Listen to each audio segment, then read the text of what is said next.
You know, when a massive hurricane rolls in, you generally just have two choices. You either find a bunker and wait for the wind to stop. Or you grab a surfboard and try to ride the surge. Right, exactly. Welcome to our deep dive. Today we have this exclusive observation log from Team AI Lab, and it's dated August 18th, 2026, and we're looking at algorithms doing exactly that in the market.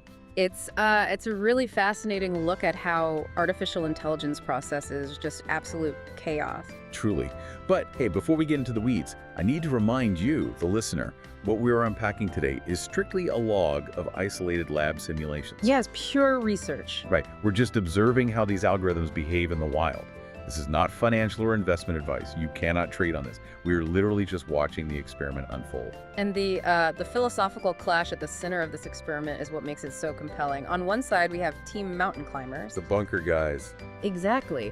These algorithms are programmed to search for absolute equilibrium.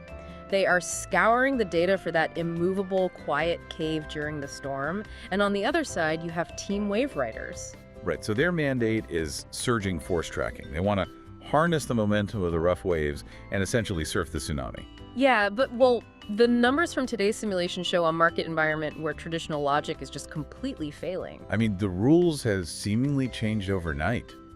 Both teams are facing severe negative contrasts against the main indices.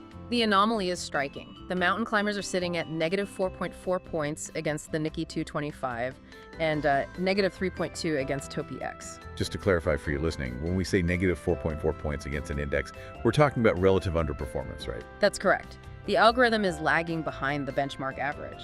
But the Wave Riders, the ones built to sweep this exact kind of chaos, they're actually doing worse. Oh, wow. Yeah, they're at negative 5.4 against the Nikkei and negative 4.2 against TOPIX. Wait, I have to challenge that. If the Wave Riders are literally built to track momentum, shouldn't a highly volatile market be exactly where they thrive? Why are they underperforming by over 5 points? Because the mechanics of their momentum tracking rely on historical microsurges and trading volume. Okay. It's like how a real surfer relies on the ocean pulling back in a predictable way before a wave breaks. The algorithm expects certain patterns. I see. So when the entire market structurally flips, those historical momentum triggers just generate massive false signals. The algorithm keeps trying to stand up on the board only to find there's no water underneath it. So if standard logic is being swallowed whole and throwing false signals, is anything actually surviving out there? We do have what the lab calls, lighthouses in the dark.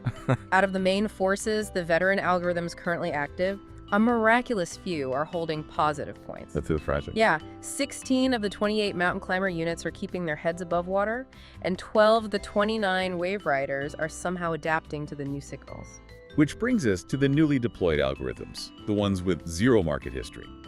Both teams just scouted new blood for what they call the new talent draft. Right, stepping directly into this brutal environment today. Exactly. One new climber and two new riders starting their 10-session trials today. It is the ultimate stress test. But looking at the data, I really have to push back on calling any of this a success.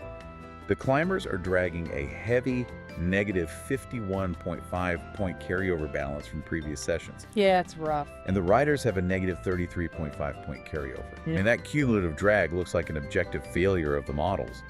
So when these units finally exit their 10-session tenure, does the stillness or the surfing actually win out? Well, the final scorecard shows that the mountain climbers managed to find their equilibrium specifically in the bank sector. They netted a massive positive 24.8 points today. Wait, how did they do that? Why banks? Because the mechanism inside the climber algorithm scans for the lowest behavioral variance. During this specific market anomaly, financial institutions demonstrated the tightest pricing equilibrium. So they were the statistical quiet cave. Exactly.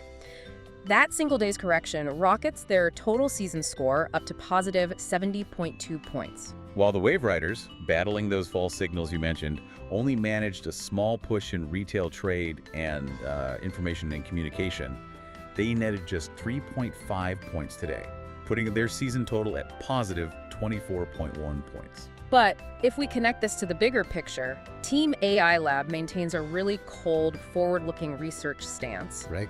Bleeding points in a carryover balance isn't a defeat. It is pristine, invaluable data. It teaches the algorithm how to identify false signals for the next victory. And here's where it gets really interesting, and something for you to chew on. If finding absolute equilibrium won today's battle so decisively, what kind of catastrophic sudden market shift would it take for the Wave Rider's momentum strategy to dominate tomorrow? That is the exact puzzle these simulations are trying to solve. And it's exactly why we love diving into this data. If you want to keep tracking this algorithmic storm with us, make sure to subscribe to the channel. Also, click the Substack link down in the video description and sign up for a premium Substack subscription. That is where you can access all the detailed analytical data from Team AI Lab. Until next time, keep questioning the data.